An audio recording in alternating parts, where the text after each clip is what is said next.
Welcome to Kanama Cooks. Today we are making a very traditional Chettinadu style Poondu Kuzhambu, a garlic curry that goes well with rice. It can also be served with Idli or Dosai. Let's get straight to the recipe. Here is how to do it. Heat a pan and add in some Indian style sesame oil. When the oil is hot, reduce the flame to low so the spices that we are going to add doesn't burn. Add in little fenugreek seeds. We are going to grind this, so don't add a lot, otherwise your curry will become bitter. Add some cumin seeds and some black peppercorns. Add in some chopped garlic cloves and saute for a few seconds.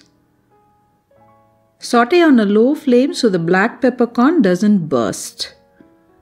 Add in the curry leaves and the chopped onions. Saute for a few minutes till the onions are soft. Add in a couple of tomatoes at this stage and cook for a few minutes till the tomatoes are soft and cooked. Add the MILAGAI THOOL to the pan. MILAGAI THOOL is a spice blend used in Tamil kitchens while making tamarind based curries. It is easily available online these days. I will give a link below and you can check the description for the same if interested. Saute for a few seconds so the oil coats the masala powder and it becomes fragrant. At this stage, add the fresh shredded coconut and saute for a minute. If you want a thick kuzhambu, double the coconut for the recipe. Our masala is now ready. Transfer the mixture to a mixie. Add a cup of water and grind this mixture to a fine paste. Our masala has been ground to a fine paste and is now ready. Set aside. Soak a lime-sized tamarind in 2 cups of hot water for about 20 minutes. Squeeze the tamarind after it is soaked to extract the pulp. Discard all the seeds and the pith. You can strain it in a wide mesh strainer to get rid of the pith if necessary. Our tamarind pulp is now ready. Set aside. Let's assemble the Poondu Kuzhambu now.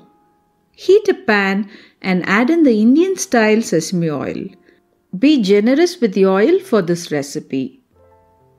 Once the oil is hot, add in the mustard seeds, urad dal and 2 pods of garlic. I have used country garlic today, but regular garlic will work too. Add in the curry leaves. Add in a lot of curry leaves, about 3 to 4 sprigs. The curry leaves adds a nice earthy flavor to the curry. Add in the sliced Indian shallots and fry everything for 2 to 3 minutes till the garlic and the shallots are nicely roasted and the curry leaves have become crisp. At this stage, add in our prepared tamarind pulp.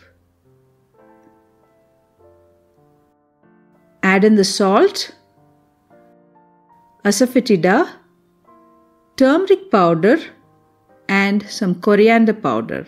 Mix everything well to combine. At this stage, add in the ground masala. Wash the mixie with little water and add it back to the kadai. Now mix everything well. Cover the kadai with the lid and let the curry simmer on a very low flame. Cooking on a low flame is important to bring out the flavors of this Poondu Kuzhambu. Let everything cook on a low simmer for about 30 to 40 minutes. Our kuzhambu has been cooking for 30 minutes and the consistency has become thick and creamy. At this stage, add in the jaggery. Jaggery will enhance the flavors of the kuzhambu. Simmer the kuzhambu for a few more minutes. Our Poondu Kuzhambu is now ready. This kuzhambu tastes well with rice and it tastes excellent the next day. You can store the kuzhambu in the refrigerator and use whenever required. This can be stored for 3 to 4 days in the refrigerator without any issues. This can be also served with idli or Dosai. Hope you liked this recipe. Until next time, it's me Suguna signing off and happy cooking. Bye bye.